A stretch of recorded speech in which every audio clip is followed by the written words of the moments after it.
Welcome to PR After Hours, your weekly cocktail of news and interviews with leading thinkers in PR, marketing, and business. So pull up a chair in our virtual lounge.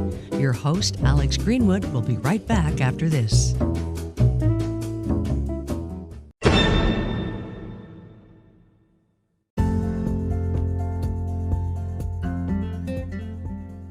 I always think it's funny when I'm watching a TV show and reporters run up to somebody outside a courthouse or in a police station or whatever, and they pelt them verbally, the person with questions and shouting, and the person just looks straight ahead and says, "No comment," and walks away stoically.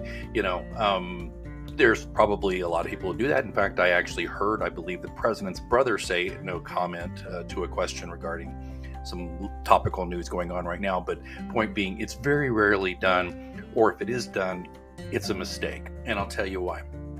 There's a great article, by the way, in PR News, and it's called How to Say No Comment Without Actually Saying It. The reason why I say, and most PR pros say, don't say no comment, is because it makes it look like you have something to hide. It's unfortunate part of our system, I guess it's good and bad, that we have the Fifth Amendment. We don't have to speak to something that may tend to incriminate us, correct? Well, of course, we don't also have to comment on anything just because a reporter asks you about it. But what happens when you take the Fifth? A lot of people think, oh, he's got something to hide. And then, of course, when you say no comment to a reporter, people think, he's definitely got something to hide. And you may not have anything to hide. You may legitimately have nothing to say at this time.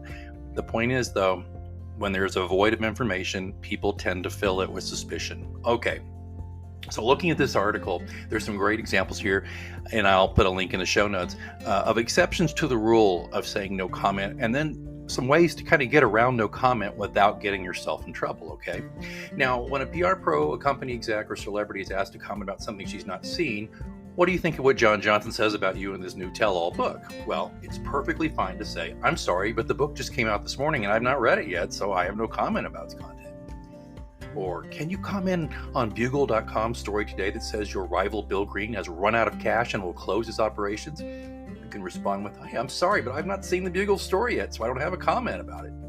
These questions provide a rare opportunity when saying no comment should be part of the answer. And frankly, you look better if you say, I'm not going to speculate on something I've not seen. And it also throws into question the veracity of the reporter's question. Not that you're trying to throw shade at reporters, but you know what? There's plenty of times when the style of questioning from a reporter can throw shade at you, and sometimes it's kind of nice to give it back a little bit.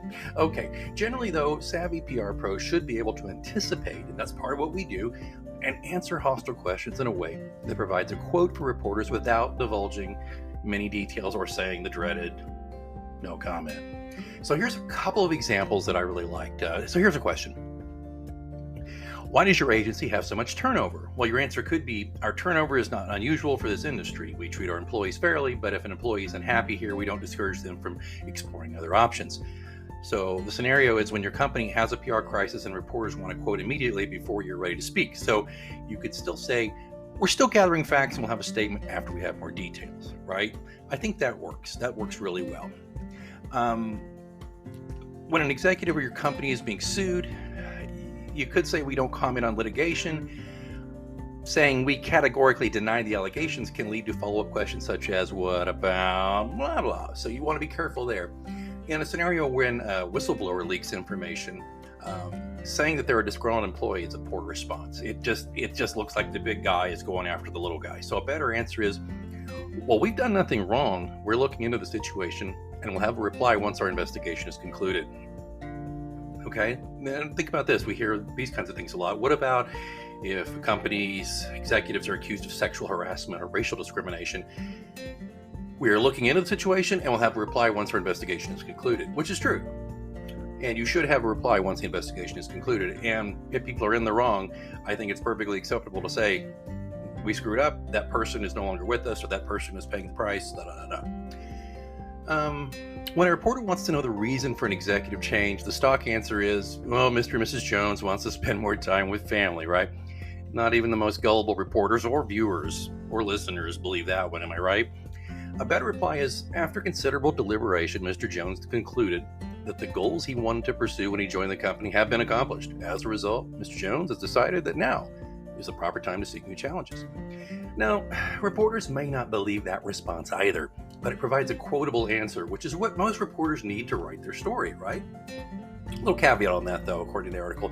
If the individual is leaving because of wrongdoing, it's just best to say so. As legal and privacy issues are likely involved, be sure to have the corporate attorney clear the statement ahead of time. A couple other just brief tips here. Well-known facts and avoiding sarcasm. Answering a question in a way that goes against well-known facts may result in sarcastic media coverage. For example, calling a legitimate question that you don't want to answer a hoax or fake news is worse than saying no comment.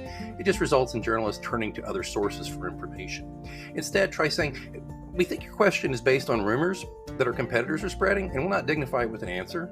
And this is my final remark on the subject." Now, that response will not stop journalists from pursuing a story elsewhere, but it informs media of your ground rules. Moreover, you've not used the dreaded no comment. Now, another example, a New York Times writer recently asked a Facebook official to comment on reports that the platform might block political ads. The official declined to comment, the Times reported. This is a nice way of saying that the official replied no comment, but a better response is, "I'll check on that and I'll get back to you." I've used that one many a time, and I was sincere about it. Then always do. In addition, there's a good response to use when you're blindsided. "I'll get back to you" provides time to craft a reply. In fact, I often say, "When's your next deadline? When's your deadline? I will get back to you as soon as I can."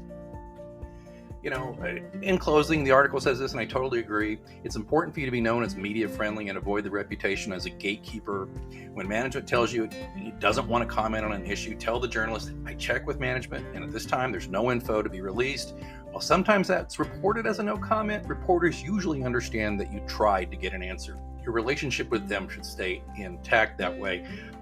And again, that's talking to other PR professionals, especially if you're in a corporate structure. All of this information came from this article from Arthur Solomon. He was a senior VP, senior counselor at Burson Marsteller.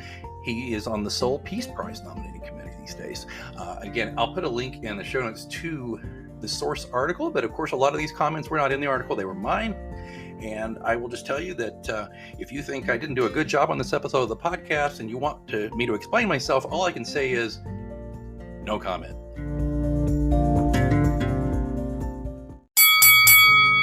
You know what that means? It's last call here at the Virtual Lounge. Be sure to visit prafterhours.com for links to what we discussed in this episode and more. Be sure to follow us wherever you get your podcasts. And join us next time for another round at PR After Hours with Alex Greenwood.